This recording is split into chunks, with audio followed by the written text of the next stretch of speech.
This is Parker Hesse. This is Sam Branks. You have the pleasure of listening to Hawkeyes and Tallboys. Cheers, motherfuckers. Welcome to the Hawkeyes and Tallboys podcast, featuring your hosts, Bo Freeborn. You know, guys, even though we get 2 conference losses, we're still going to end up 9-3. We're going to win the West for sure. Dylan Pond. Here's the thing, fellas. I'm going with it. 12 and fucking 0, baby. We're going to do it. Let's fucking go. Woo! And Rob Wall. I mean, that would be shocking. But we can do it. I mean, I think we can. So crack a tall boy and go Hawks.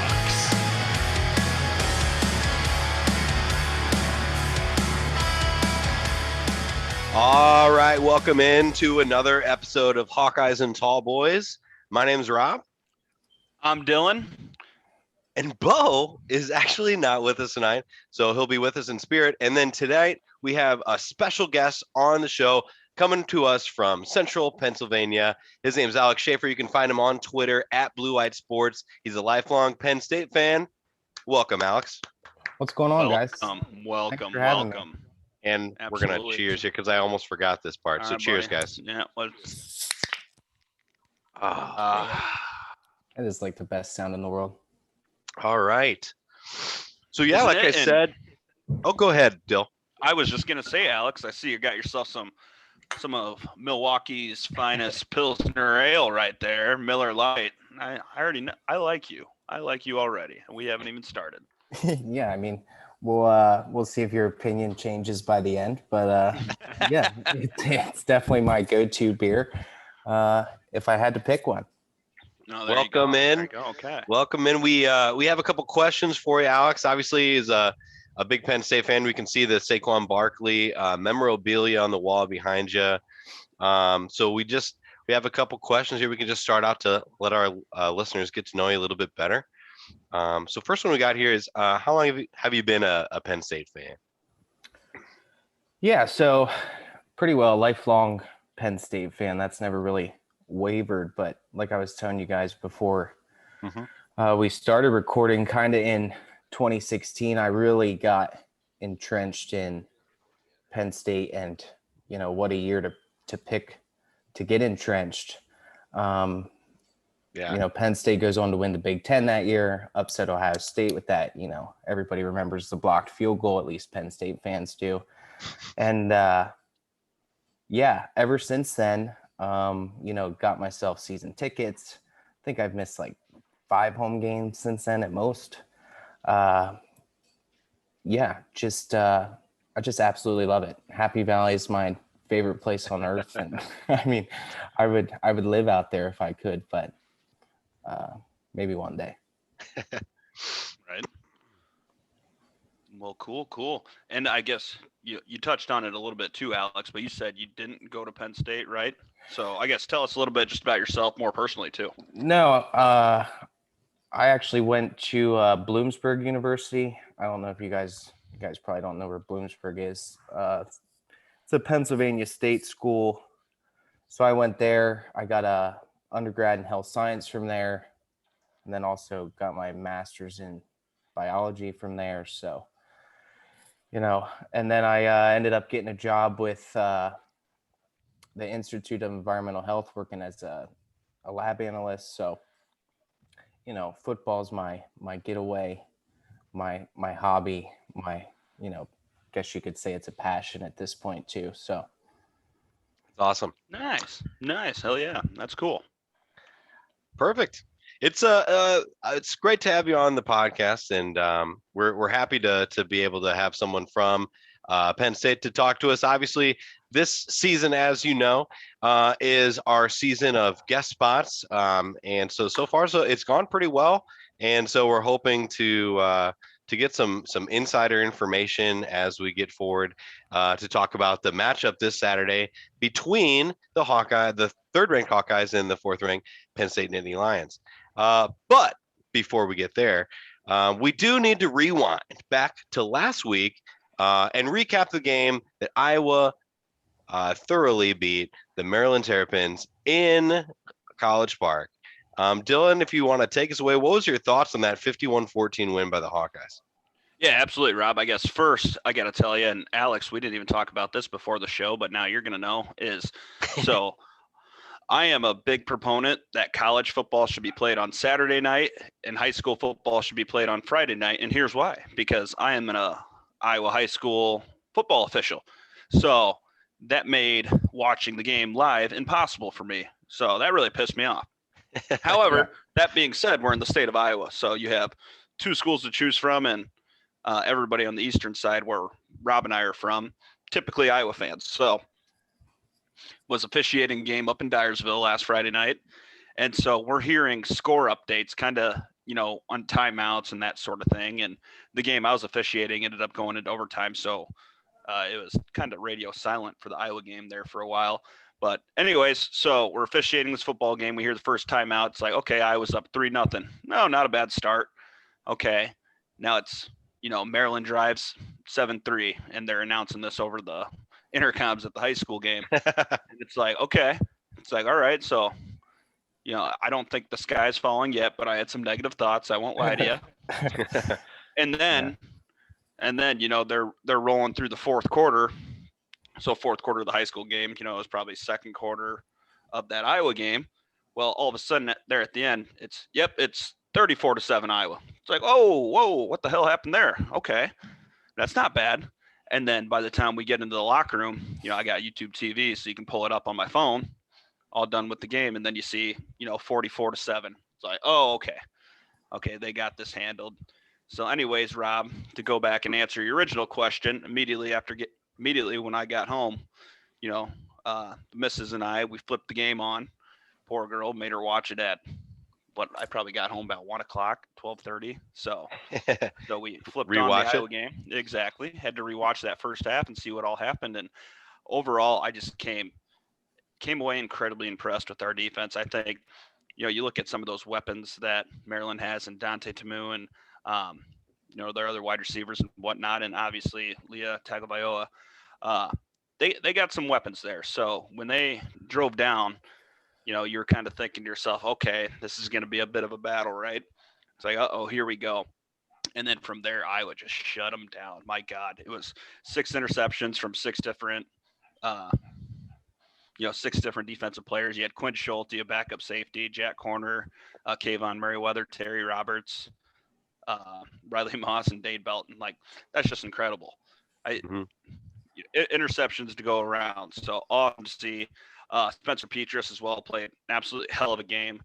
I think he elevated himself last week from more of that game manager role to that average to above average Big Ten level quarterback. So, and we've been saying it all year, what the Hawkeyes are missing.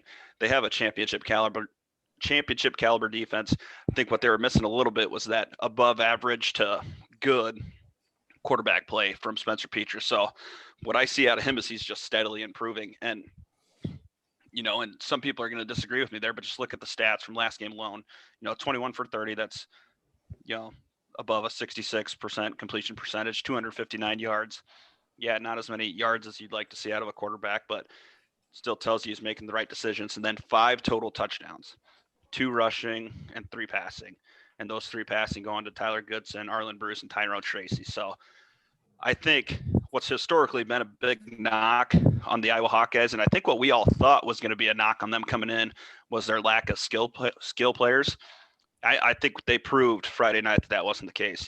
They still got guys despite Amir Smith-Marset and Brandon Smith leaving for the NFL. So the guys are there. And then it wasn't just Tyler Goodson running the ball either. We had Ivory Kelly Martin come in and really showed what he was made of. So the two of them combined for 27 carries, 128 yards. And probably the biggest point of all, through all of this is, like I was just telling you guys, the second quarter for the Iowa game was just radio silent because the game we were officiating was really busy. But Iowa scored 31 points in that second quarter. And if you go back and watch the game film, like, it's just incredible. And it's all off turnovers. Yep. Every single one of those points was off turnovers. That was one of the notable things I wanted to say about this game. A few things is 31 points in the second quarter. That's the most points Iowa scored against an opponent since 1985 when we played against Illinois, apparently. Couple other things about just notables. The leading receiver for Maryland was Dante Demas Jr. going into the game. He got injured on the first drive. He's out for the season with a knee injury, unfortunately for the Terrapins. But Monty Potty Bomb got into the end zone, our fullback. And like we had said before, obviously our defense was outstanding. There was 6 interceptions by the defense, 7 turnovers. There was a forced fumble in there. Leah Tagovailoa threw for 157 yards, 2 touchdowns, 5 interceptions. We also did have Deuce Hogan, who's our highly recruited freshman. Yeah, is he a freshman? Redshirt freshman? Redshirt freshman, yeah. Took his first snaps of the season against the Terrapins as well. So yeah, all around excellent game. Exactly what we needed. I think if we're going to play it on a Friday night, we're going to get a lot of other eyes looking at this Iowa team that maybe don't normally, look at us. And so I was worried that this was going to be too close of a game for us to be ranked so high, and things like that going into that. It could have been a situation that would have put us in a bad spot. And conversely, like the way that we played, I think proves that we're actually for real this year. And they proved it to me because I still had some questions about it too. So excited about it. Any other thoughts about that game against Maryland before we move on? I was going to say, Alex, did you get a chance to watch with that game being on Friday night? Yeah, I saw bits and pieces. Watched it till it was close. It's been the story of Iowa all year so far, right? Turnovers. Right. And I'm not trying to downplay that fact, but that's been the story. I think Maryland I'm pretty sure in that second quarter, you guys can correct me if I'm wrong, but I'm pretty sure in that second quarter, Maryland turned the ball over on like 4 straight possessions. Yeah, that's exactly. Setting up short fields consistently. And to Iowa's credit, they took advantage. You can get a short field and kick field goals. They didn't. They scored touchdowns. Right. So, yeah, of course it's impressive. And, I'm not a big Maryland guy. So, a little bit of a knock on them. Are they going to stop having big Friday night games now? No doubt. This is the second time they got blown out. Penn State did it a couple years ago, and now you guys just thumped them. Right. So I think they should quit having Friday night games. Yeah, I'd agree with that there. I think, our Maryland guest, it was kind of funny. I guess I never thought of Maryland and Penn State really not liking each other until, that was one of the first things Mason said to us last week. You remember that, Rob? He was like, yep, I think we're going to get it this week, but I'm a big Iowa fan next week. I want you guys to kill Penn State. And it's like, I guess I just never knew that was a rivalry. I wouldn't call it a rivalry. I'd call it more of a, Maryland wants to be, big brother and they're not. There was an instance a couple years back, Maryland came to Beaver Stadium, might have been like 2012 or 13, and didn't shake Penn State's players' hands. That's right. Okay. I remember so that. So ever since then, I can honestly say I don't think Penn State fans really cared about Maryland prior to that. Mm-hmm. But ever since then, there's definitely, hate is a strong word, but there's a dislike towards Maryland fans and Maryland as a team since that point. And those players obviously are long gone that did that. But still, when Maryland loses, Penn State fans normally don't mind. Yeah. Fair enough. Well, yeah, but I guess overall, just closing thoughts on the game. Like I said, I think Alex summed it up well there, where they just took advantage of turnovers and made what every national pundit in the world thought was going to be a really close game and turned it into a blowout, and they didn't look back. And, a team like Maryland that was, quote unquote upcoming, you took the wind out of their sails early on their home field, and 2/3 of their crowd was gone before halftime. So that's what I like to see. Perfect. Yep. Well, let's go ahead and dive into this matchup coming up this Saturday at 3 o'clock at Kinnick Stadium. It's going to be the third-ranked Iowa Hawkeyes versus the fourth-ranked Penn State Nittany Lions. It's going to be our toughest test so far this season. And the Penn State Nittany Lions are also 5-0, and I believe – actually, no, I was going to say that this might be a matchup between the only two Big Ten teams that are left undefeated. No, I think Michigan there's and Michigan State are both undefeated. Yeah. Mhm. But yeah. So tell us your thoughts. I mean, so far you guys are 5-0. Alex, what are your thoughts on this year's Penn State team? Well, overall, I think, if you would have told me at the beginning of the year that Penn State was going to go into Kinnick and be 5-0 at the end of last year, I would have been over the moon, because last year's team that season was pretty dreadful, and a lot of question marks coming into this year because of last year. A lot of us wanted to write it off, calling it a fluke. It was COVID. James Franklin wasn't himself. The players, we had a new offensive coordinator again. So to be 5-0, to be in this position, to have won at Wisconsin, which I know doesn't look as great as it did week 1, but you still won at Wisconsin. Yeah, which is tough. To beat a decent Auburn team. We'll see what they do against Georgia this week, but I think most Penn State fans would be and are over the moon about it, and super excited about what this team can do moving forward, because the East is rough. And then of course Iowa is extremely tough this year. So, overall, I mean, looking at I think, sorry, go ahead. No, you're good. Overall, I think Penn State season so far has gone as good as any fan could have wanted it to. I would absolutely 100% agree. And I'm just looking at this Penn State schedule that you guys have this year and have yet to play. I mean, this has to be one of the toughest schedules it's brutal in college football. I mean, you guys won at Wisconsin. You guys beat, and they're 12th ranked. You beat 22nd ranked Auburn, which is an SEC school that it has the ability to upset people like, Alabama, like they have in the past, things like that. Indiana is no slouch.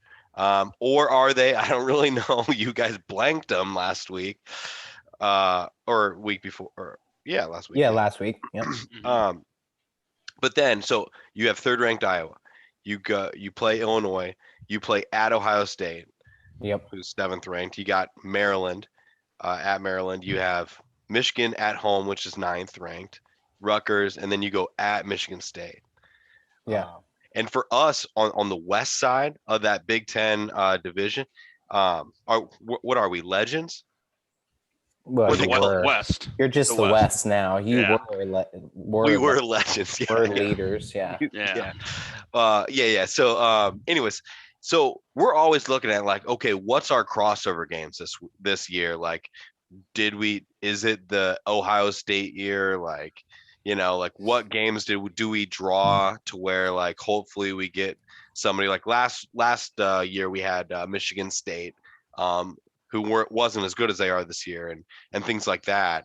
And so we always wonder like, like what are the crossover games going to look like, and how is that going to stack up with our schedule? Do we have an ability to go 12-0? Because really the only way that we can, as far as the way Iowa's schedule is always typically built, is that we need to beat Wisconsin and Northwestern, which randomly is good sometimes, and then it's like we just need to win our crossover games to like put us in the conversation to be in a Big Ten championship, and then we'll probably lose to Ohio State at that point. But you guys have a gauntlet, is what I'm trying to say. Yeah, it's brutal. And the West is always, not the West, the East is always somewhat brutal. Michigan State fell off, so got a little bit of a reprieve from them, but they're back, or it looks like they're back. Ohio State is always going to be Ohio State. Michigan is always going to be Michigan. Yeah, Michigan takes some heat, takes some crap, but Michigan's a solid football team. We all know that. Yeah. And then for Penn State this year, the crossovers are, two of the best teams out of the West in Wisconsin and Iowa, and then, Illinois. So, yeah, and then you throw Auburn in there as a non-conference game. So, looking at the schedule at the beginning of the year, did I think it would turn out to be as rough as it did? Did I think Iowa was going to be sitting third when we went into Kinnick in week 6? No, I didn't. No offense, but I didn't. I didn't think Penn State would be sitting fourth. So yeah, it's brutal, but that's what makes it so much fun too. At the same time. Oh, absolutely, absolutely. And you look at that schedule too, and I just look at the first 5 games right now, and it's kind of funny to see how similar, we started this year, whereas, we both started off with cross-divisional opponents where you guys went to Wisconsin, we had Indiana at home. You had your slack off MAC team in Ball State, we had Kent State, tough out of conference game. You guys had Auburn. Obviously we had Iowa State, and then Villanova to our Colorado State. So, and then going into Maryland after that. So it's just going to be fun to see. I think you can agree with this, Alex. I think you can feel it that you guys got a pretty good Penn State team, and then I think us Iowa fans feel it too. Where it's like, okay, this Iowa team's pretty good, but this weekend it's make or break it time. And I'm sure you guys feel the exact same way. Like, the amount of I don't even want to call it pressure, but it's just excitement right now in Eastern Iowa. Like you can feel it in the air. This is the biggest game in Kinnick, and the first top 5 matchup in Kinnick since 1985. So and I think and I wanted to mention this earlier, but it's pretty cool that we're talking about a top 5 matchup and it doesn't involve Ohio State or Michigan. Right. First time since 1962, I heard. Yeah, so it's Penn State, it's Iowa, it's 2 massive fan bases, that I think have a lot of respect for each other in a lot of ways. And it's in an environment like Kinnick. So, there's nothing better. I mean, it's what makes college football so awesome and amazing. If it was in Beaver Stadium, it'd be the same way, like amazing environment. So, I'm really looking forward to it. I'm gonna need like 5 bottles of Pepto-Bismol to get through it or something. But oh my God, dude, I'm getting heartburn literally just talking about it. We're having a couple beers, but good God, like you said make or break time. I don't. And Penn State fans are going to disagree with me. I've already taken heat on Twitter for this.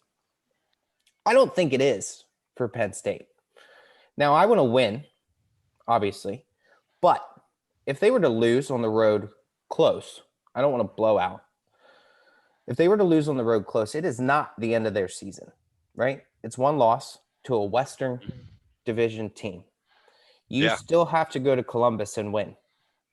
If Penn State wins Saturday and they go lose in Columbus, doesn't matter. You're not going to Indy if Ohio State wins out, goes and beats Michigan or right. So yes, I want to win. And I think Penn State can win, but I hope Penn State's fan base doesn't go AWOL, and yell season over just because of a close loss to the 3rd ranked team on the road. Right. It's not an easy place to play. It's not an easy place to go win. We all know that. I mean, look at the last 2 times Penn State's been there. 2017 was last play. 2019 was close. So, and I don't know if it's make or break for Iowa either, for the same reason. You're sitting in a good spot. You're undefeated. It'd be a loss to the East Division opponent. You go handle your stuff in the West and you're fine. Yeah. See you again in Indy. Yeah, I was going to say the road to Indy would be right there. So, right. Now, I kind of took some heat for that as well because I echo your sentiment there where especially if it's, because I think we both feel like it's going to be a close game. So say Iowa does lose close, you're spot on. The West is still there for the taking. That's probably one of the positives about this year being a little bit down, and Wisconsin not being your traditional Wisconsin powerhouse for whatever reason this year. So, and don't get me wrong, I still think they're a damn good team, and I think there are teams in the West that could come up and, still, put a shock into Iowa's season as well. I think Nebraska's another one that's been playing a little bit better lately. I'm not ready to give them full-blown credit yet. I'm not on the national championship hype train like you see some of those guys in that Big Ten chat we're in, Alex. I think, I think of my buddy Juan. Yeah. Juan's on the national championship train, and Nebraska's never going to lose again. But I mean, there's some decent teams, but the West is still there for the taking, even with a loss. And so I think that's what makes this game, even more fun is just, I think whoever wins this game is going to be talking playoffs. And then whoever loses this game, it's like, all right, well, let's go try and win a Big Ten title and see what happens. You know what I mean? Yeah. Yeah. And just to clarify for any Penn State fan that might be tuning in there, I'm not rooting for a loss. Because for some reason I've kept getting, this is a loser mentality. It's like, no, I'm not rooting for a loss. I want to win as much as the next guy. But I'm realistic enough to realize that our season isn't over if we lose to Iowa. Right. Which is a positive. It's almost a win-win to play this game. It's almost an exhibition game, the way that you could look at it. And but what's interesting about this game is it's really going to be a measuring stick between, we've seen these teams play tough opponents, but we haven't seen them play like elite opponents yet.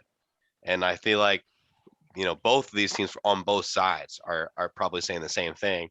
Like, that's even a better, way to get yourself, psyched for the game is that, like, hey, even if we lose, like, it doesn't matter. Like, even though we want to win, but there's no, you got a safety net. You should be fine. Right.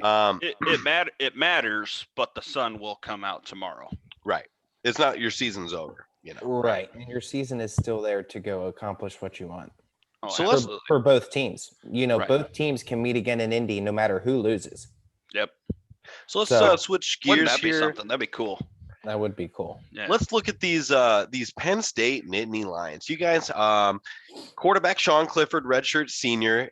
He's going to be the one taking snaps.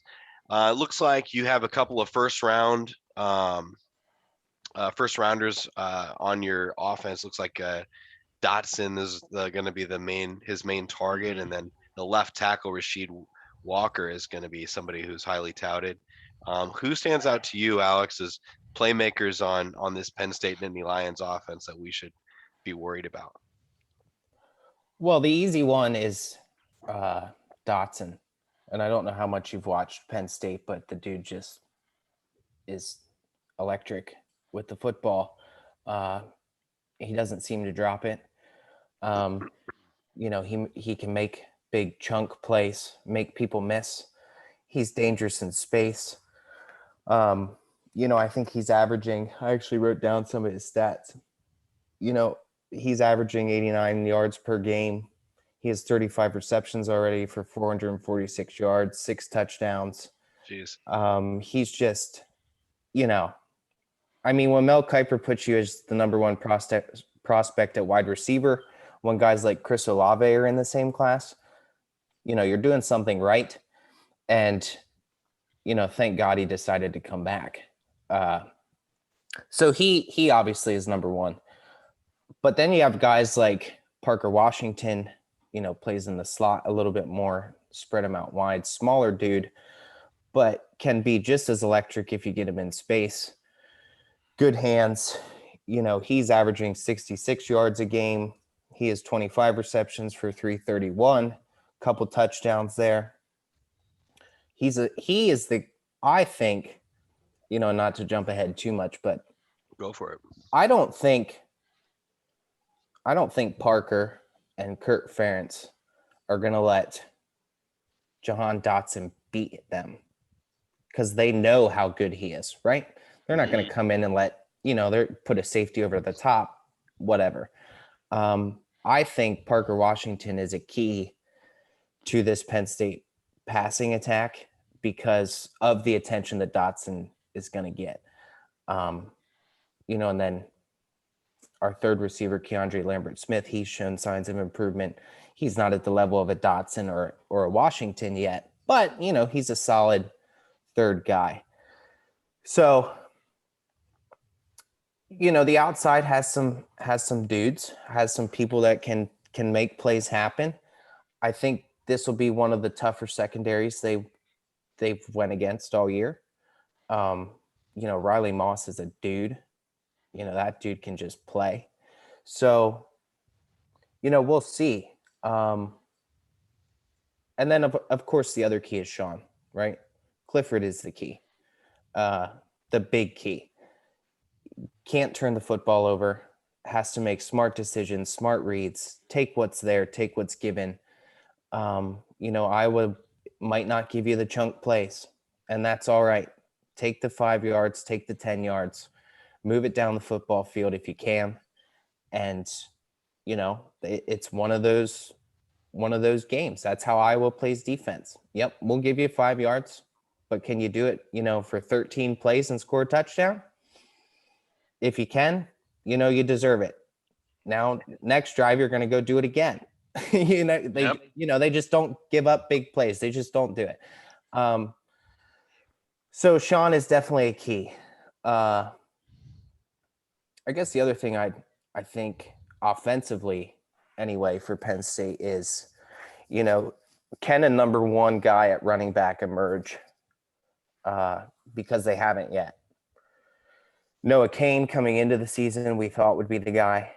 He's been, the way Franklin talks post-practice, he seems to be dealing with some health issues, a nagging injury, that type of thing.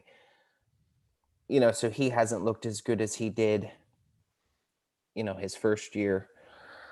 John Lovett, the transfer from Baylor, has gotten quite a few touches lately. He's started to show that burst.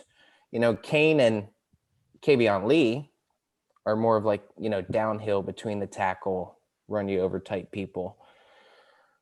Lovett seems to be the guy that, maybe can get you a chunk play, right? Take it to the house, a one hitter. So out of those three will be the main guys.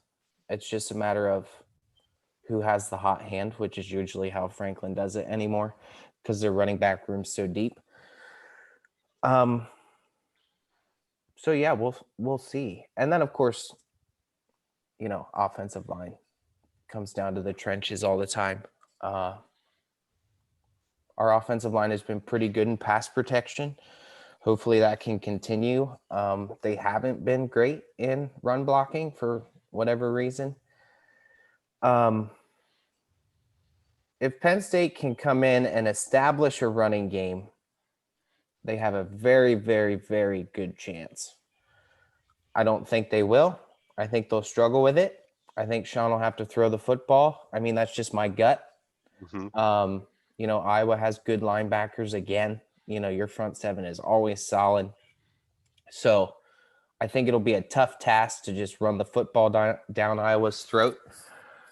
But that could be a game changer if Penn State can come out and win that battle. But I still think it comes down to Sean. Can Sean make the right reads, throw the football? How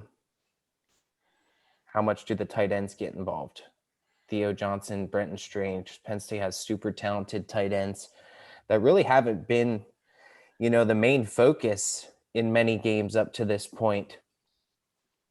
But could be, depending on what Iowa is giving you. So there's a lot of different factors. It'll be interesting to watch because I think Penn State has a lot of playmakers and, really talented people on the outside. But Iowa has the same thing in the secondary. So who's going to win? Right. 1v1.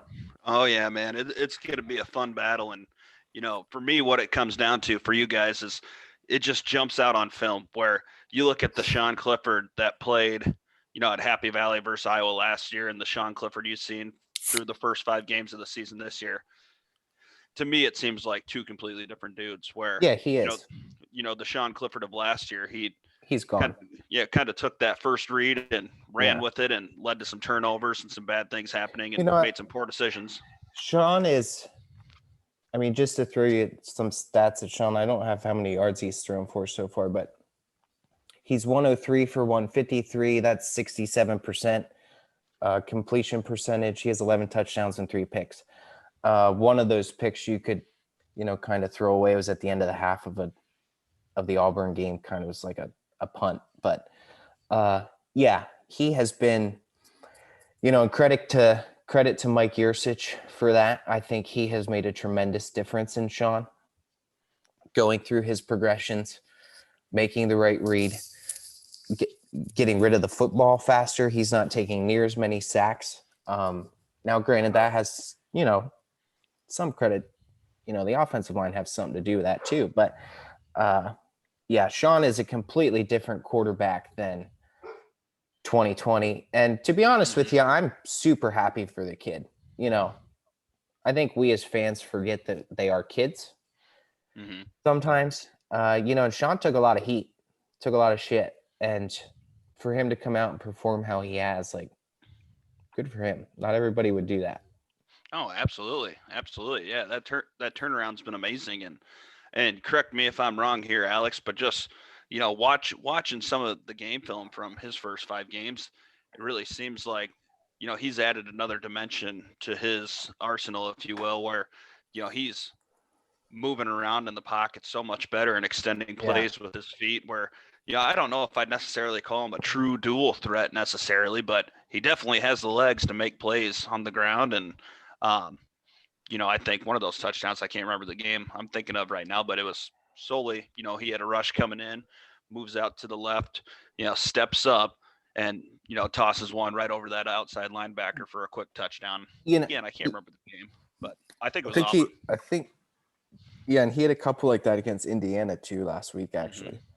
But I think you make a great point because I think his pocket presence is so much better this year than it was last year. Like you said, moving, feeling that pressure, stepping up in the pocket, moving to his left or his right. He is a mobile quarterback.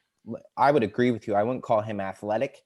He's not Trace McSorley, in terms of athletic, in terms of beating you with your feet. But when he is, stepping up in the pocket, moving to his left or his right, he's keeping his eyes down the football field. He's not looking to take off and run right away. And as a result, that's resulted in at least 2 touchdowns that I can think of for sure. One against Indiana last week, he found the tight end, put the linebacker in a bad spot. Linebacker decided to come up. He, like you said, just plopped it over his head, touchdown. The other one was against Auburn. He stepped up in the pocket, scrambled to his right, and found Dotson in the back of the end zone on a scramble drill. He wasn't doing that last year. And, I think it goes back to Mike and the difference he's made in Sean. If you listen to Sean, I don't know if you've listened to Sean talk about Mike, but it seems like they have a really, really good relationship and, enjoy working together. And in terms of offensive coordinator, Sean's been through the ringer. I mean, this is his 3rd one. So that can't be easy. But yeah, Sean is a different quarterback. Anybody that thinks Sean Clifford's going to come into Iowa and be the Sean Clifford of 2020, I think they're going to be sadly mistaken. I could be proven completely wrong and he could throw 3 picks and, we lose by 14. But I don't think that's going to happen because I think he's playing with a lot of confidence right now. Yeah. So, well, it definitely looks like, and they're definitely letting him throw the ball. It seems like they get over twice as many yards when and attempts and things when they're throwing the ball and then rather than they run. So it looks like to me that maybe they're a team that likes to set up the run with the pass, which seems to be more prevalent in today's college football. They're scoring 30 points a game though, Penn State, and it looks like I'd like to roll over on the other side of the ball and talk about defense. Penn State has always had a pretty formidable defense. But this year, what are your insights on the defensive side of the ball, Alex? Well, I guess we can start up front. The defensive line, I think, was a question mark coming in. I don't think it was a question mark coming in. Lost some people to the NFL. They lost Adisa Isaac to injury at the beginning of the year. He hasn't played at all. So Franklin used the portal, brings in a guy like Arnold Ebikere. We call him AK. He has been absolutely tremendous from Temple. PJ Mustpfeifer, the defensive tackle, big number 97, he has stepped up his game and has played really, really, really good football. They brought in another transfer from Duke, Tangelo, another defensive tackle. You know, the defensive line has really proven me wrong in a lot of ways because I didn't think it would be as good as it has been. I thought they'd struggle to stop the run. I thought they'd struggle to get pressure. And they really haven't. The pressure's there. I don't think the sack numbers are there like they could be. But the pressure's there. AK is, someone to watch out for. And that's a matchup. Number 17 for Iowa fans that want to know. Somebody to watch, and he'll line up on either side of the ball. He's not one side guy. So somebody to watch that, especially coming off the edge. He's been phenomenal. But the matchup I really want to watch, speaking of up front, is Mustpfeifer first, Linderbaum, your super talented center. So I think that can be a key. I don't know if PJ will line up over him all the time. He may get blocked by guard or something, or double teams and whatnot. But I think that could be a real key if Iowa wants to try and run it between the tackles. Can PJ hold up in there? And Tangelo too, not just PJ. But those two big boys going at it, I think will be fun to watch because Linderbaum is, he reminds me of Jason Kelsey in the NFL. With how athletic he is. So I think that's something to watch. It'll be interesting. PJ Mustpfeifer is 6'4", 323. He's sitting a big up boy. front. And I know Tyler's a pretty big guy as well. I don't think he's as tall as PJ. But we watched him throw hay bales in the summer in a Solon beef days. That's like perfect Iowa football guy video. That's right. right. That's exactly what I would picture. Post a video of me throwing hay bales. That's just picture perfect Iowa. So that's what Alex, did you ever hear the story about, our starting right guard, left guard, he switches it up, but Kyler Schott had to miss the first 2 games of the season this year because he injured himself baling hay over the summer. So literally weeks before game day, jumped off a hay bale and hurt his foot. So that's great. There's it's Iowa football, man. Yeah, I love it. There's a small town outside of Iowa City, and they have beef days is what it's called. It's like a festival, a little town festival, and one of the traditions is they have almost like a high jump bar on these ladders, and it's in the middle of their town square, and they just have these hay bales, and anybody can just join this competition, and they just literally throw the hay bales over the little bar or whatever, which is one of the most Iowa things ever. I would know as I live here now, but I'm originally from Illinois, and I'm just like, wow, this is awesome. Oh, yeah. But the guys who always end up towards the last, because they eliminate people as they go higher and higher, and it's always Iowa football players who. Oh yeah, I was gonna say there's a lot of NFL guys that were hay bale champs. You think Tristan Wirfs was a hay bale champ? Yep. Oh God, I'm trying to think. There's some older guys too. Like a Robert Gallery. Played in the NFL for quite a while, and I know I'm missing a ton, but yeah, every year an Iowa football player wins it, and it's always good fun because it's literally 15 minutes up the road from them guys. So it's just a tradition. But speaking of, regardless, the battle up front is going to be great. And if PJ Mustpfeifer was going to throw a bale of hay, I bet he could throw it pretty far. Yeah, I would certainly think so. But yeah, I mean, going back to this defense, moving back a level. If you look at Penn State's linebackers, you got Jesse Luketa, who kind of plays like a hybrid role now. He actually comes down and plays D end at times, but he'll stand up, and play that outside backer position. Brandon Smith and Ellis Brooks. I don't know how much of the Penn State Wisconsin game you guys watched there in week 1, but Ellis Brooks was absolutely all over the football field. And when you lose a guy like Micah Parsons, it's a big hole to fill, and credit to those guys for stepping up and filling that hole, because I think Penn State's linebacker play has been not talked about enough in a lot of ways. Brandon Smith leads the team in tackles.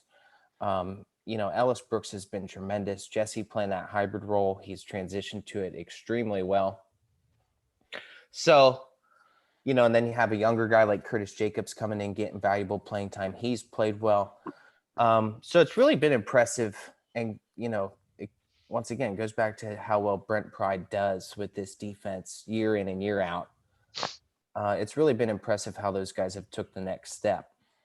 And then finally, last but certainly not least, is the back end of this defense, which is probably the strongest I've ever seen since I've been a Penn State fan. Tariq Castro-Fields, Jaquan Brisker, Jair Brown, and Joey Porter Jr. have been absolutely shut down all year. Not giving up much, turning the football over. Jair Brown has 3 interceptions. Brisker has a couple. Joey Porter Jr. has been, phenomenal as for such a young player. And then you have, the senior and Tariq Castro-Fields on the other side. It's arguably the best. It's easily the best secondary James Franklin has had. It's arguably the best secondary Penn State has ever had. Wow. And that's a bold statement, but on this defense, it looks like they have Brandon Smith rated as going in the early rounds in the NFL draft. That's the will linebacker for Penn State. And then both Jaquan Brisker and Tariq Castro-Fields going in first and second round to the NFL draft. So to have 3, guys that are going to play on Sundays on your defense is going to be tough. Yeah, and just a quick note, Brandon Smith was a 5-star coming out of high school. I don't remember where exactly he came out of, but and then Jaquan Brisker actually came from a local community college, Lackawanna Community College, which Penn State has had a lot of success with bringing guys in. And Jair Brown is actually from Lackawanna Community College as well. So both community college players, always pretty cool to see community guys come in and, perform at a high level like they are. Absolutely. The JUCO guys coming up. Yeah, absolutely. That's cool to see. That's cool to see. But God, it's just so cool, to hear. Like, this is just your typical traditional Big Ten heavyweight bout. Like, good God, it's like offensive line, Iowa's O-line versus Penn State's D-line, Iowa secondary versus Penn State secondary. If you like defensive football, this is going to be fun. So now, those of you Iowa State fans that may be tuning in, or, Big 12 SEC fans, I bet you're going to hate this game. Maybe from a traditional football perspective, you might like this, but this is going to be D. This is going to be, we haven't even got into special teams yet. We got, Penn State's got a top 5 punter, and Iowa's arguably got a top 5 punter. So, like, they're going to be talking about field position battle and time of possession, and oh God. This gets me excited. I'm a defensive guy. So yeah, this has all in the years of offense, right? College football and even the NFL is offense. In the years of offense, this has all the makings of 6'4". Right. It really does. There's a lot of questions on both sides of the football for offenses because, Penn State got playmakers, but the fact of the matter is they haven't found a rhythm all the time. Their best rhythm at least for Sean, was probably the Auburn game. He was outstanding that game. Right. But there's a question, how many, how well will Penn State be able to score points? I think and I don't want to get too far ahead of myself, but I think if a team can score 20, it's over. Mm-hmm. That's my thought. But yeah, this, like you said, this has all the makings of hard nose, time of possession. It'd probably be like, 2.5 hour game because because the clock just keeps running. All the makings is 6-4, 10-7, Oh, absolutely. Absolutely. Defensive juggernauts going at it early in the season. That's awesome to see. And Rob, I don't know, because you kind of became an Iowa fan later in your tenure, you might not understand the whole 6-4 reference, but back, I want to say it was 2004, because it was the year that Iowa won a share of their last Big Ten title. But Iowa went into Happy Valley and beat Penn State 6-4. Yeah. So that was a real Big Ten football score.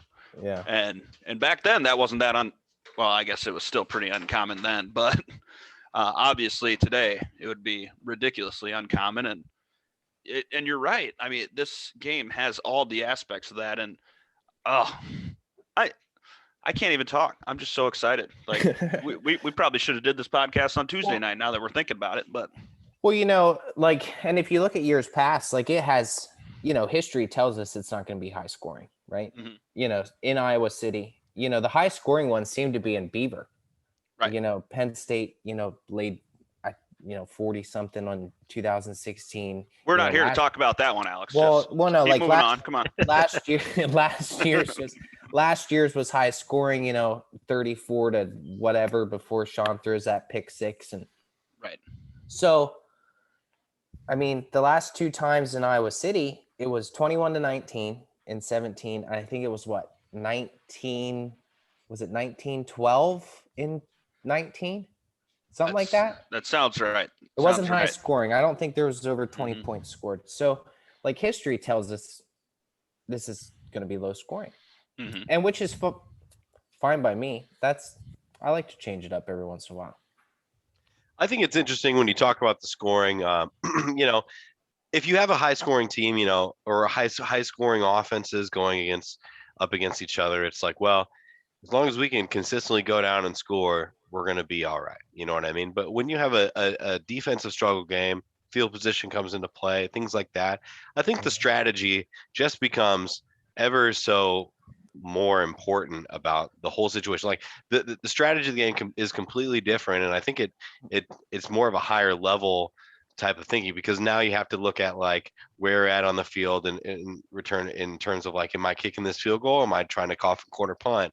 And I think those are the decisions that really kind of contest a coach and things like that. And I think it makes it a lot more interesting to watch, because then, if it's a high scoring game, I can see where all the highlights and things can be very exciting, especially in this day and age of wanting to be just like entertained constantly. But like, I think in struggle games, like you can feel the struggle with the teams, and I think it just makes it even more fun. Like when there is a score, you know what I mean? Then you kind of cherish it more. Absolutely. But we're talking about the score, guys. I wanted to, it was almost a great segue into the Dylan's keys to victory. I would say that's a perfect segue, Rob. And then just so you know, Alex, I always like to hold myself accountable, so I bring up the keys to victory from the previous week. So my keys to victory for beating Maryland were the offense, that the offensive line needed to see some significant improvement, and really that was an opportunity for our running backs to shine. And I was spot on, go figure. The OL stepped up, and we were able to put the ball in the end zone with some short fields thanks to our defense. So awesome to see, and not only can shine, but Ivory Kelly Martin as well. So love to see it.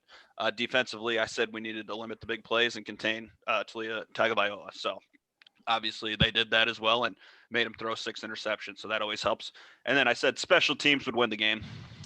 I mean, they didn't lose the game, so I'm going to call that a victory. So there we go. So now here's my keys to victory for Penn State. So offensively, it's going to be absolutely imperative for Iowa to establish the run early. As Alex talked about, I noticed on film as well where the Penn State rushing defense is not what it has been in the past. Still a solid defense, but there's holes to be had there. Now, that being said, you're not going to break off 25, 30-yard runs. Now, you're looking at, 5, 6. If we can get 4, 5, 6 yards of carry, I think Iowa's going to be in great shape. And just a go little ahead. stat on that. Mhm. Since you're talking about rushing, Penn State's defense gives up 3.2 yards a rush Okay. this year. So, okay.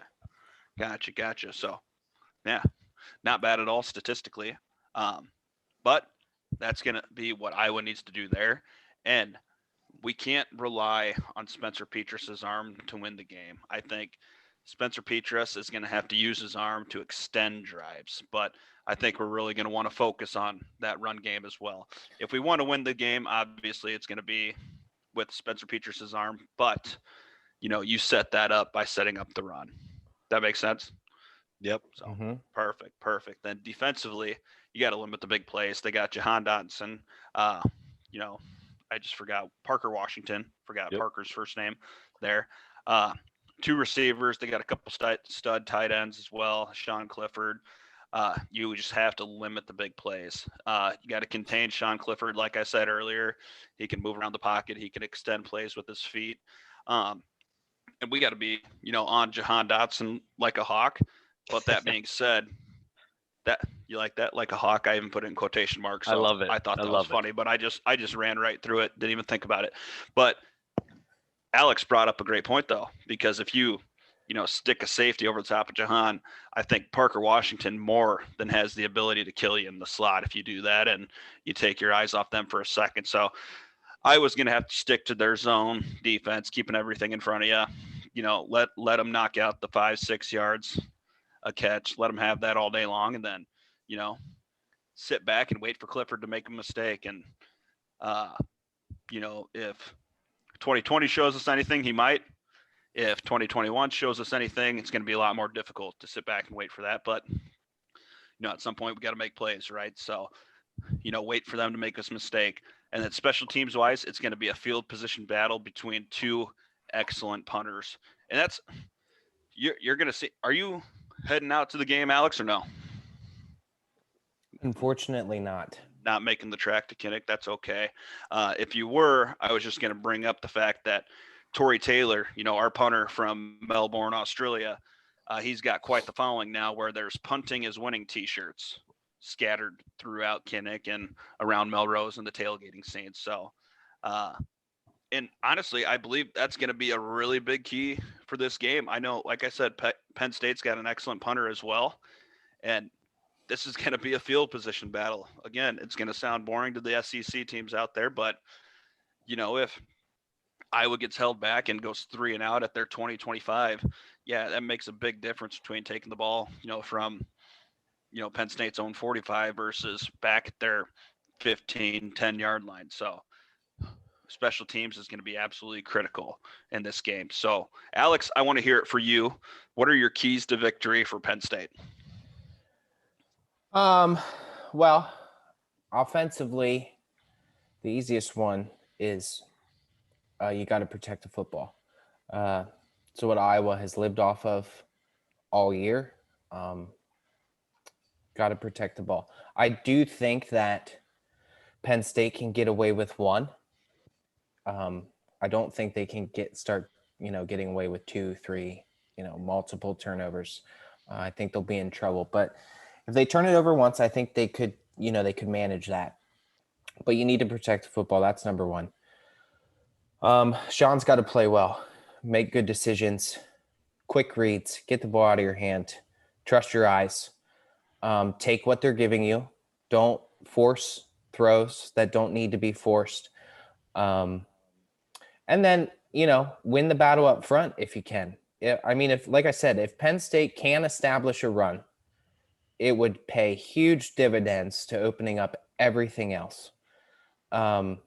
Play action passes, getting Jahan in space, getting the ball to those stud playmakers on the outside. I do think that'll be tough.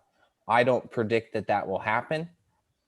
But I still think it's a key because if they can do it, it'll make their life, easier. Defensively, you got to stop the run. I think that's the biggest thing. Like you said, don't let Petrus, have to go win us the game with his arm. I want Petrus to have to go win us the game with his arm.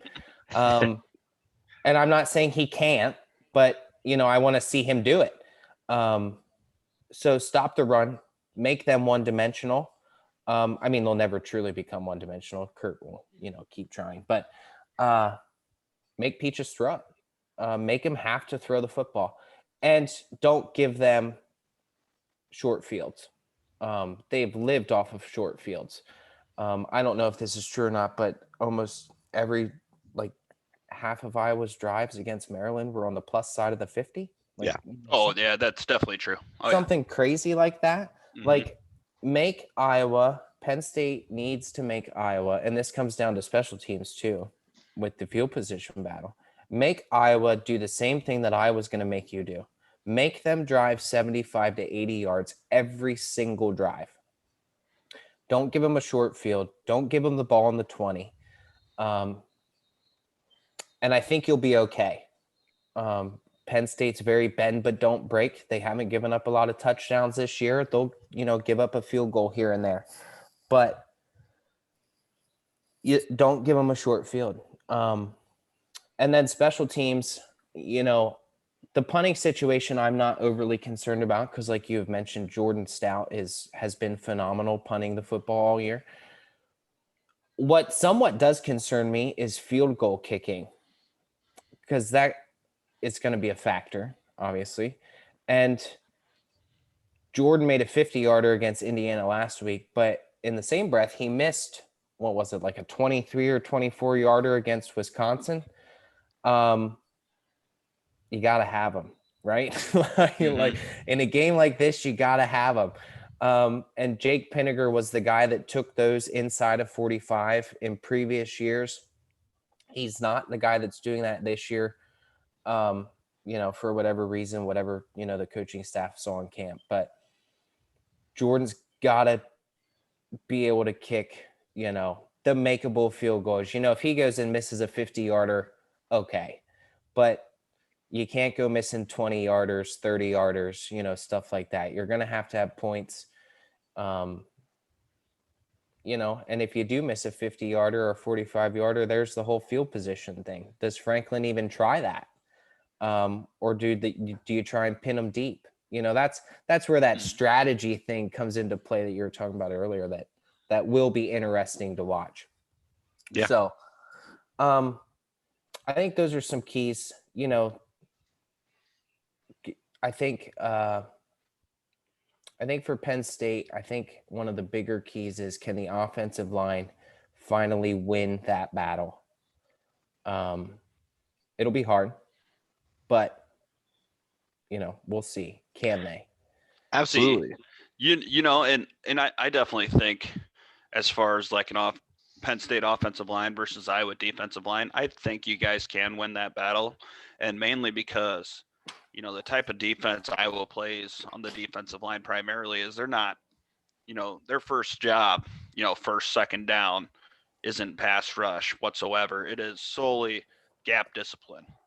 You get in your gap and you stay there and you wait for someone to come to you, kind of thing. So I definitely think Penn State has the ability to win that battle. But that being said, what is Penn State like, especially in the run game? How are they getting to that second level? How are they covering, Jack Campbell, Justin Jacobs, and Seth Benson, some of those linebackers that are receiving, pretty high accolades right now. So I definitely think they can do it. But I also think, Penn State running the ball is going to be a big, big factor. So it's interesting when you look at the hot takes for both teams. It's almost like we're looking in the mirror. A lot of the things that that they need to do, we don't want them to do, but we want to do those same things ourselves. That's right. That's right. Do as I say, not as I do. But do as I do, not as I say, kind of thing. So, guys, before we get to predictions, I do want to get to the highly anticipated segment where we talk about the betting lines for the degenerates out there. I'm talking to you if you like to put money down, if you live in a state that you can gamble on sports, God bless it. And we'll get into the game. So interestingly enough, so this is so College Game Day is not going to be in Iowa City for this top 5 matchup. This historic So stupid. top 5 we haven't, matchup. we haven't talked about that, have we? Why the But- hell would you want to go see a Big 12 Red River showdown? I mean, I get this game's going to be on Fox and It's going to be on the is- big noon. You know, they're calling Fox that game. kickoff. That's so stupid. That's it. I think I'm boycotting College Game Day from now on, and I'm just a Fox big new or Fox. They want morning that. kickoff or whatever the hell they call it. They want that Red River rivalry. But I'll tell you this. So speaking of lines, so that Red River rivalry game, that over under 63.5, which is one of the higher over unders that you're going to see. And it features, Oklahoma and Texas. But conversely, you look at the Iowa Penn State line, and that, let's see, hold on here, guys. It's going to be 20.5 or no, 40.5. Yeah. So 20 a team. So yeah, 40.5, the over under for this game. Iowa's favored by 1.5 right now, according to DraftKings. Money line Iowa minus 115, Penn State minus 105. Or sorry, minus 130, Penn State plus 110. Sorry, that was odds on the spread. Anyways, so according to Vegas, according to DraftKings, we're looking at this. It's going to be a very close game. It's going to look like it's going to be not a very high scoring affair, which we all can kind of agree that, we don't expect to see that. And that plays a lot into the way that I predicted this game as far as the outcome. But for me, I'll go ahead and start us off with predictions, guys.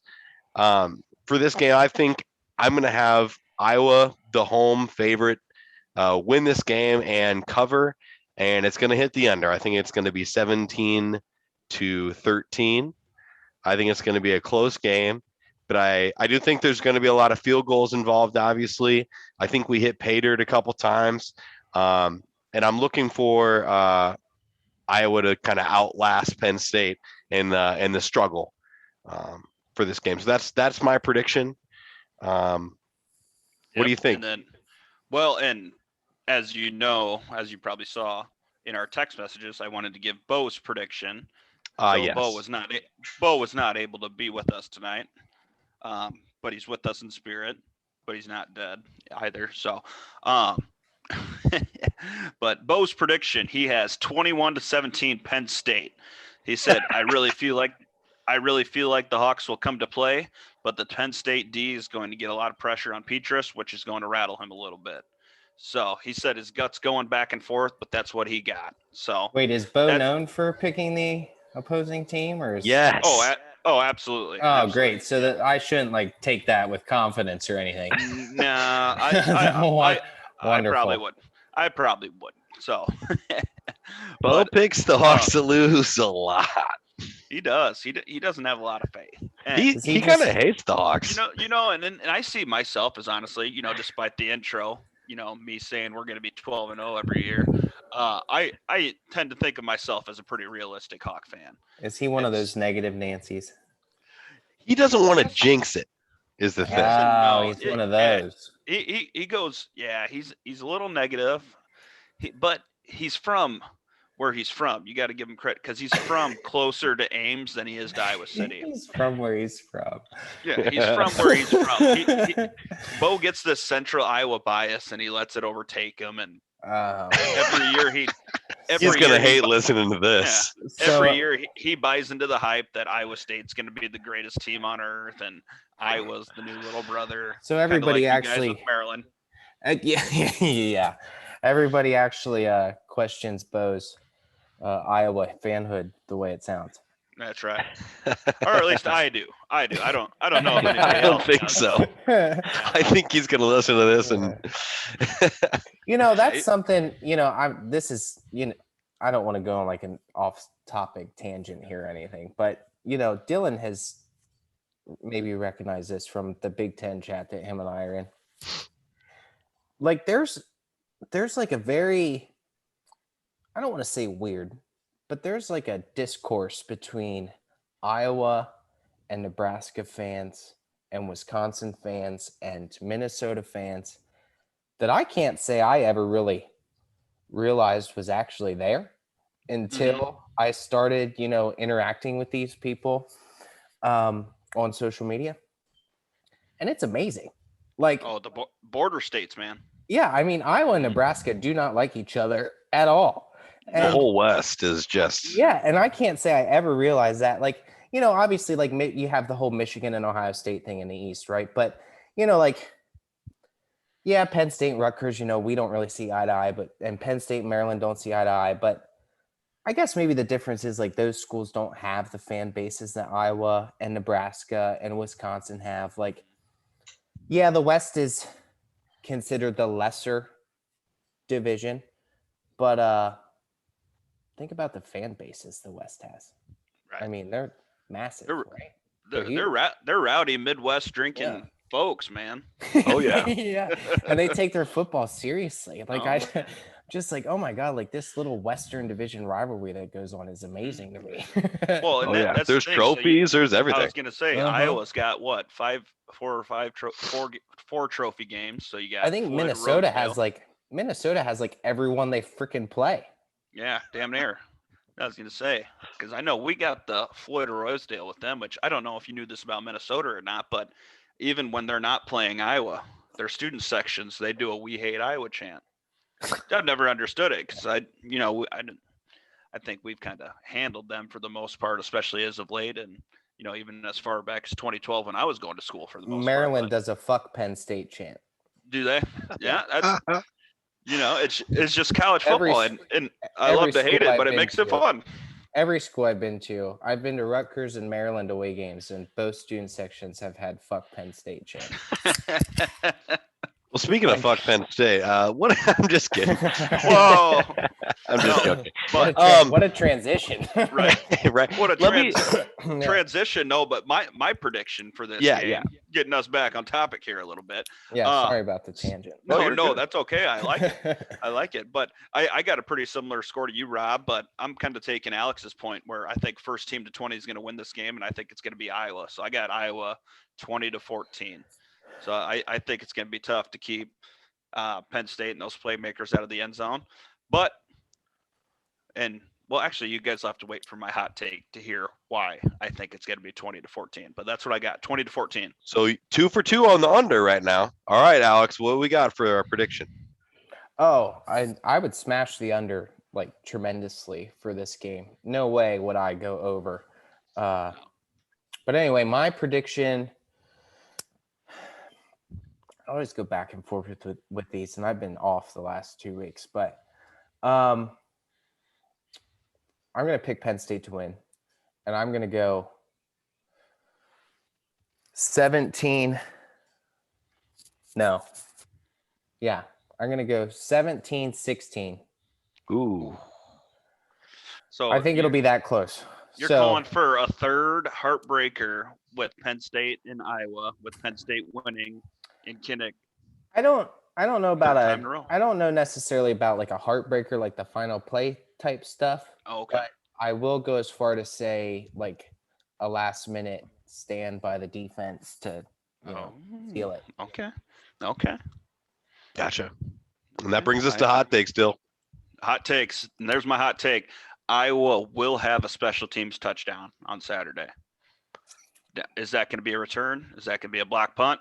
Is that going to be a fake punt? Is that going to be a fake field goal? I don't know, but it's going to happen. Interesting that you said that. I read that and I was like, I almost had that hot take, and I'm glad I didn't say it because I sometimes take that hot take from you. I know. But no, forget. That's a great hot take. I think my hot take is also going to be a positive Iowa situation. But last week I said that Spencer Peters is going to throw for 3. Run for 1. He actually ran for 2. I was surprised that happened. To be honest, I didn't think that our offense was going to. It's a hot take for a reason. I get it. Yep. Oh yeah. I got you. But this time I'm going on the defensive side of the ball. I think that our defense, and this may not just be a lukewarm take, but I think that we're going to force 3 turnovers. Well, that's a hot take. Penn I like State. it.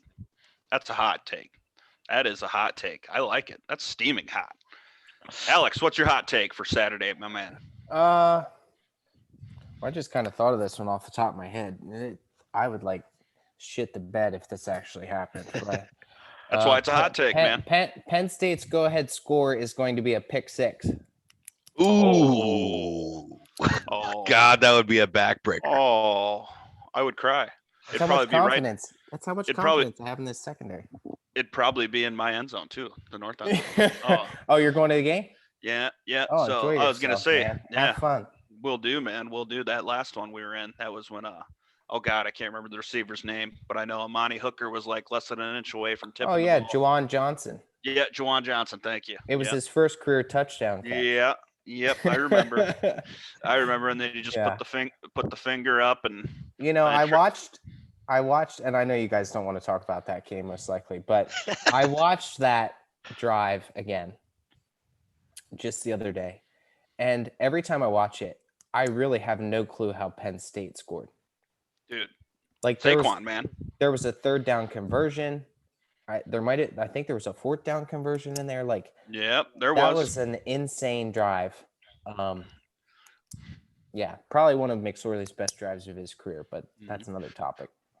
It was funny though, walking out of that game. Like, yeah, you were disappointed Iowa lost, and I probably, threatened to jump off the bridge a couple times, crossing it. But you like slowly afterwards, you think about that, and you're like, oh my God, Saquon had no, that wasn't even Saquon. Wasn't that Miles Sanders? Wasn't Miles Sanders after him? No, Yeah. 27. If you're talking about the 2017 game, That's that the was one I'm talking about. Saquon. Okay, Yeah, that was that Saquon. Okay. Yep. I was gonna say. So Saquon just had what He had, like- appeared to be the game of his life, and it's like, yeah, okay, he's gonna win the Heisman. Okay, that is what it is. Whatever. Yeah, he had like what 300 and some odd total yards or something Yep. like that. Something Yep. crazy. Yeah, he trucked an Iowa linebacker and then jumped over an Iowa safety on a fourth down play. It's And like, took a hit oh and my landed God. it. Oh Yeah, God. but the battle between him and Josie Jewell was phenomenal. that was It was awesome. phenomenal. Mhm. And Penn State still only scored 21 points. Right. And it Oh, took yeah. a last second touchdown to do it. Mm-hmm. God, that was a fun one. There's been some fun ones, which brings us. Well, I guess. Wait. Oh yeah, you had your hot take. So I did All have right. my hot take. perfect. So then we had a little bit of mailbag too, and I know we're going a little over what we typically do, but that's okay. We're having fun. So, Ben L at PNW Hawk Ben, he wants to know, guys, which team wins the turnover battle, and is this a top 5 punter matchup? Alex, let's Okay. go to you. You want me to first. go What do you first? Yep, Which let's team have wins? Alex go Which team wins the turnover battle? I'm gonna say neither. I think it's equal. I don't think Penn State's gonna turn the ball over a lot, and I don't think Iowa will either. Maybe one apiece. Or maybe I'd give the edge to Iowa on that one. Like 1-0 or 1-0. But I don't think it's going to be anything, super lopsided. I don't think you're going to see a 3-1 or 2-1, even 2-1. I don't think you'll see that either way. Because Iowa, won't turn the football over and doesn't normally. And I think, enough people have talked about it all week. I would think Penn State would be, prepared. So, yeah, I don't think either team. And then top 5 punting matchup. I haven't watched your punter often. In the Maryland game, I didn't, y'all didn't punt very often. So I've heard he's a stud. So sure. Yeah, I'll say yeah, because Jordan has been outstanding. I think he averages like almost 50 yards a punt, has a long of like 76. So yeah. I was going to say Stout's been having a crazy good year kicking the football. So Yeah, he no. has. Yeah, Ben, without a doubt, this is a top 5 matchup. And then as far as which team wins the turnover battle, I'm going to give you a very general answer. The winning team. The winning team won the turnover battle. So I'm hoping that's Iowa. If it's not, Iowa's probably not going to win. I So almost the feel winning like that's team like a will win the cop-out turnover answer. battle. I agree. Okay, well, then I'm going to give you a real answer. We're going Iowa. Iowa will win There that we turnover go. battle. A Let's go. solid All right. answer. That's what I want. Rob, what do you got? Man, I think that it's going to be Iowa. I have to say Iowa. That's my hot take. But I could definitely see it being, if there's any if there's any turnovers at all, which very well there could be none, it's probably going to be 1-1. I can see, because I really see this being like a punch for punch kind of heavyweight bout here. So. Oh yeah. No, I agree. And then this next one, it comes from the Iowa D fan account at Sam at Hawk. He wants to know a question for mainly you, Alex. How is the offensive line of Penn State going to hold up against that Iowa defense? What do you think, Well, Alex? I mean, I think we'll be okay overall. I don't think, Penn State's offensive line isn't just going to be overmatched. Rasheed Walker is a very good left tackle. Eric First rounder. Wilson. Yeah, Eric Wilson plays left guard. He's a transfer out of Harvard. Mike Miranda's an experienced guy at center. Juice Scruggs, I just saw PFX actually did a thing on him. He's given up no pressures, no hurries in pass protection all year. And then Caden Wallace, the right tackle, has been very solid. This Penn State offensive line has really only struggled in run blocking, which is odd because pass protection is usually harder, right? So that's really where they struggled. They've been okay. It's not like they've been just horrendous, but that's where they've struggled. So I think Penn State's offensive line will give Clifford time to throw. Will Clifford find anybody open? It's a different story. But I think he'll have time to throw. Will Parker dial up some blitzes? I'm sure he will. That kind of thing. But overall, I think Penn State's offensive line will hold its own. If I'll be completely honest, I'd give a very slight edge, maybe to Iowa's defensive line and that front seven in general. Because Penn State seems to have trouble, picking up little things like stunts, or if a linebacker comes late or stuff like that. They don't get off their double teams quick enough all the time. So, give the slight edge to them, especially since they're going to have the crowd noise too. Right. No, I'd agree with that. I think, when you're playing any team in the Big Ten for that matter, I think traditionally they're going to have, at the very least, a decent offensive line. So what it's going to be, Sam, is I think with this offensive line of Penn State is the Iowa defense is going to have opportunities, opportunities to sack Clifford, for 5-6 yard loss, opportunities to stuff the run, opportunities for fumbles and that sort of thing.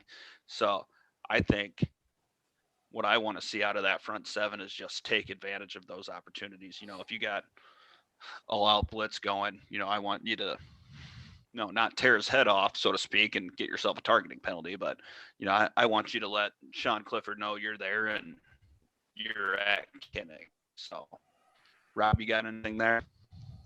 I mean, if he throws the ball, that's fine, because that's what our secondary eats all day.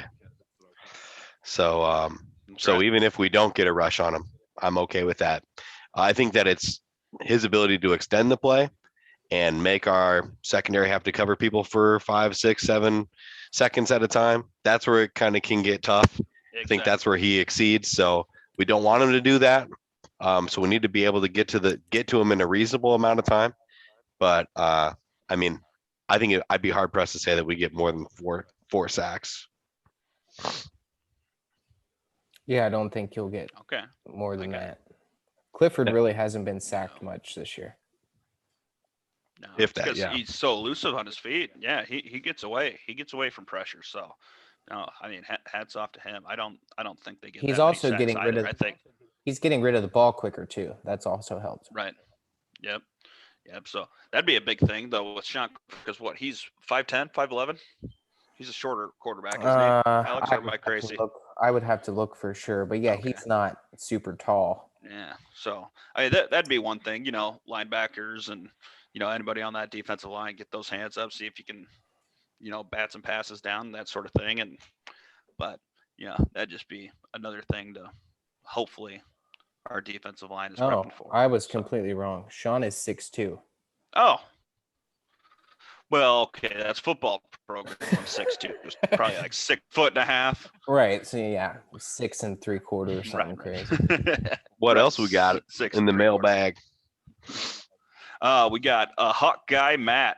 He wants to know Oh, which no. Sean Clifford will we see on Saturday. Oh yeah, he's big in the Big Ten chat. He's a good guy. Yeah. Hawkeye You Matt, sound but- like you know who that is. Matt, yeah, I know who that is. Matt, Oh, we're yeah. gonna see the Sean Clifford that we've seen all year. You're not gonna see 2020 Sean Clifford. I want to see 2020 Sean Clifford. I want him I'm to sorry, throw 3 picks and he's gone. In Um, 2020, Sean Clifford come out to play? I want them to No. call in Will Levis wherever he's at now and have him come in. Yo, Will Levis is undefeated at Kentucky and coming off a Is that big where he win. is? Kentucky. Okay. Yeah, coming off a big win against Florida. But anyway, Oh. no, I think you'll see the Sean Clifford that you've seen all year. Consistent, making smart decisions, not forcing the football, taking what the defense gives him. So I think that's the Sean Clifford you'll see. I don't think 2020 Sean Clifford is coming back. I think if Sean Clifford of 2020 was going to come back, he already would This have. is the week to do it. Right. Well, no, I think he already would have because of the opponents we've played. Yeah. Wisconsin defense is no slouch. Yep. And then, Yep. Auburn's defense is, it's an SEC defense. So I think you Okay. would have already seen it. Okay. Oh, I can agree with that. And then fourth one here, it's a two-parter from Aaron Pearson. We got us a Penn State fan in here for you, Alex, so you don't feel like you're being bombarded too much. So he says, guys, if it becomes a field position battle, who holds the edge? And then which team's ground game has the advantage? So I'll take this one first because the first part, that's tough. If it becomes a field position battle, who holds the edge? I'd Flip a coin. probably give a slide. Yeah, I mean, flip a coin, but I'd maybe give a slide edge to Penn State with their, ability to, hit the home run with Jahan Dotson and Parker Washington. But even that, I'm thinking that's like 51-49. As far as the second part of that question, I think Iowa's ground game has the advantage. What do you think, Rob? Well, I think if it's a field position battle, I mean, you're going to want to look at like third downs, like the ability to extend drives. You know what I mean? That's what's going to give somebody the edge. I mean, just looking at Penn State right now, third down efficiency, they're 35%. I don't think ours is nearly as good. I'm going to look right now. But I mean, the team that is able to extend drives, usually that has to do with like being able to run the ball. So maybe the team that can establish the run, but I don't know. It's tough when you guys got you got a guy like Dotson on the outside. If you get him some space, he can be a big. I mean, we don't like to give up the big play. I don't think anybody does, but when you have somebody like that who's as highly touted as he is, I mean, that's somebody that, frankly, I don't know if we've come across yet. Right. Our defense. So, I mean, that's gonna be tough. I'm just looking up our. Let's look up our third down percentage. We are 36.23. So yeah, we're just right next to you guys at 35. I mean, I bet that Maryland game had a little bit to do with increasing our third down percentage. But regardless, I mean, the team that can extend the drive, the teams that can run the ball for more than 4 yards a carry. I mean, those are the things that are going to put you over the edge. Big plays. That's a really generic answer. If I'm going to say anything, I'm going to say Iowa has the edge. What do you think, Alex? If it becomes a field position battle, I would give. I mean, just going off what my gut says, like I would give Penn State the edge. And kind of going back to what Dylan said, because of the big play. Now that doesn't mean we're going to hit the big play. But that threat is always going to be there for 4 quarters. Thinking back on those other 2 games that we played in Iowa City, I can't think of a big play from Penn State on offense. To be honest, I know Iowa had some big ones on their side for themselves offensively, but it might come down to field goals. I think it's it's just one of those games. Like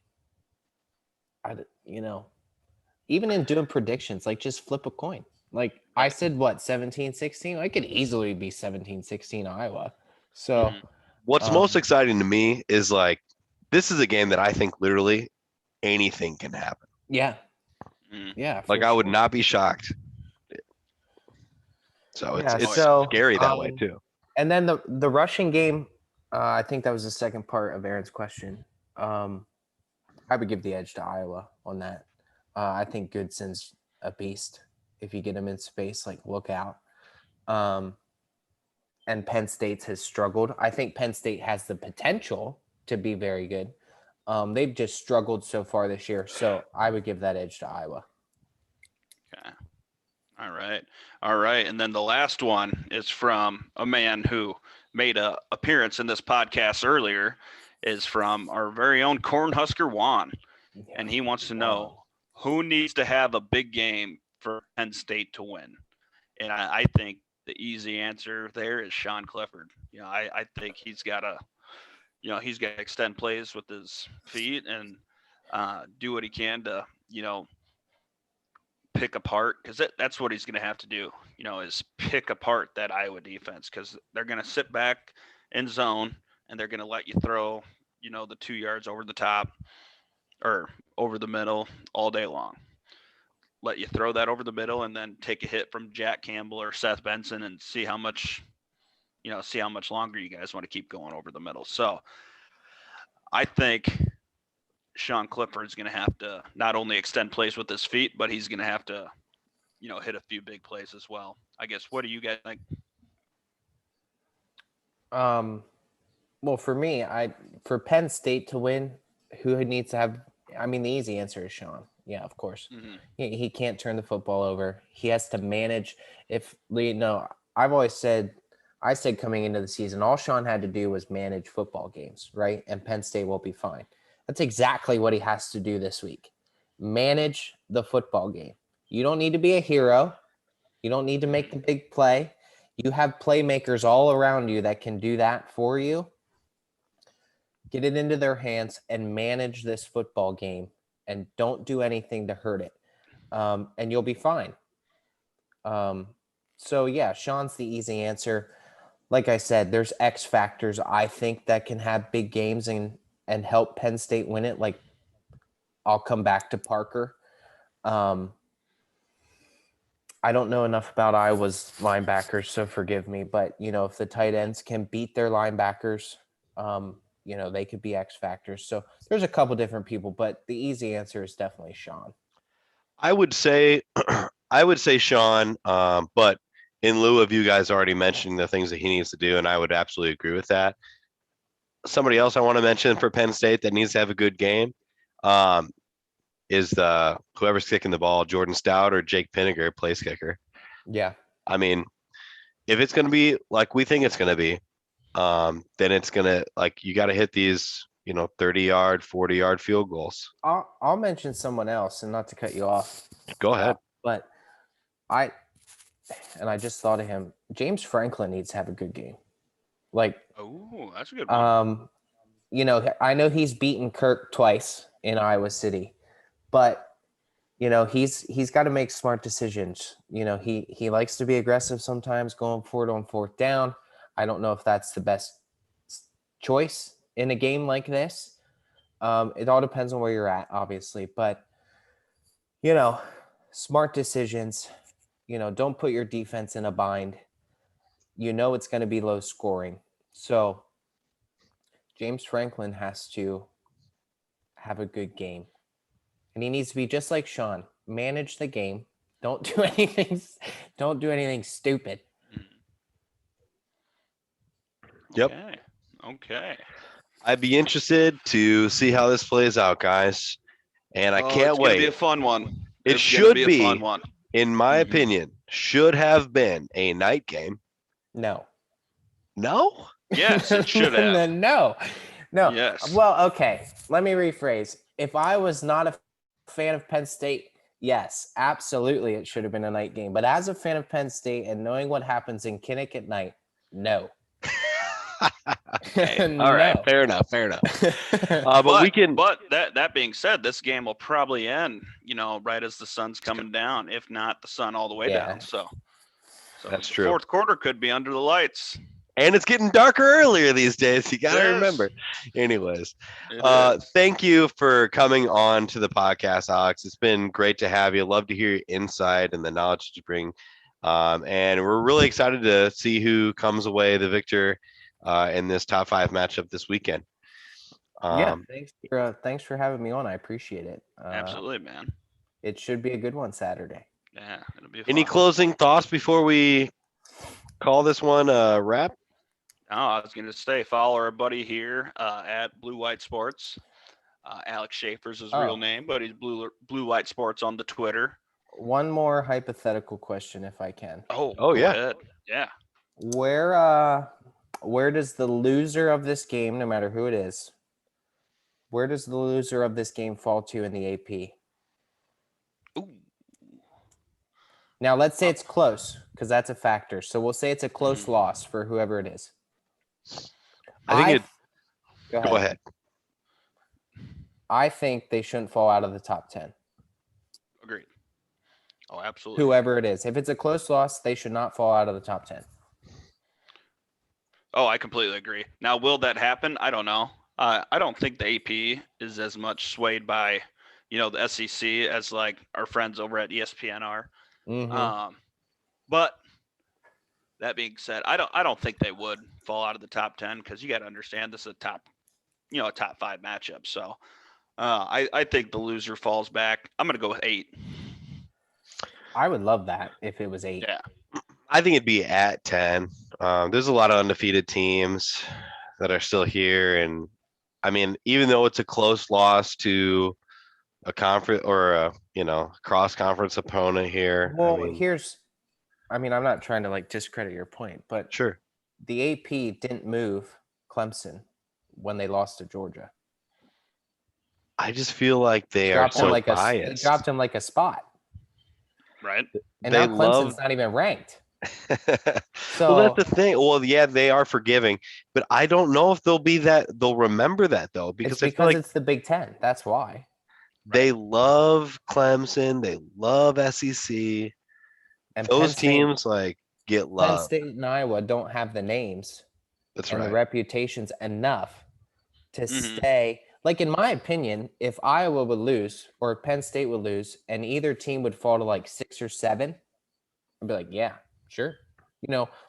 Penn State just lost to the 3rd team on the road, or Iowa just lost to the 4th team. So 6 or 7 as a one-loss team, who's going to argue that? Right. But where would you rank them against a team like Oregon? Lost in overtime to Stanford. The loser of this game? Yeah. Oh, I would rank them ahead of Oregon. Yeah, for sure. I mean, I think so too, because I don't like the Pac-12 at all. And we're getting way off topic. But I'm just saying, it'd be tough. They'd be right there. I mean, they'd be in that tier though with Oregon, which sucks. You don't lose to an unranked Pac-12 team and go ahead of a team that just lost to a top 5 Big Ten team. No way. No, absolutely not. That makes no sense. I completely agree. So right. I'm wrong. No, yeah, I think they'd have to be above an Oregon.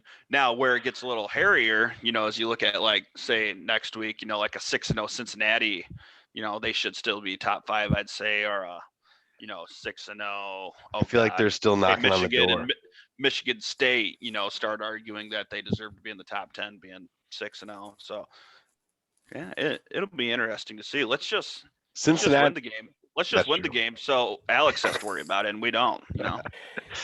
Well, I won't even worry about it because Penn State still has 3 top 15 opponents to play. Oh yeah. They got plenty of time to make it. It'll be all right if they want to make it up. Well, all right. Well, thanks so much. Thanks for that question. That was a good question. It was. Glad to have you on the podcast, like we said, and we're just gonna go ahead and close this out like we normally do, which is a little Iowa victory polka or Hawkeye victory polka. What? It's a tradition around here. It's what we're going to be listening to on Saturday after the Hawks come away with the win. So at right about 6:30 p.m. All right. right. Thanks again, Alex, man. Appreciate you coming on. Thanks, guys.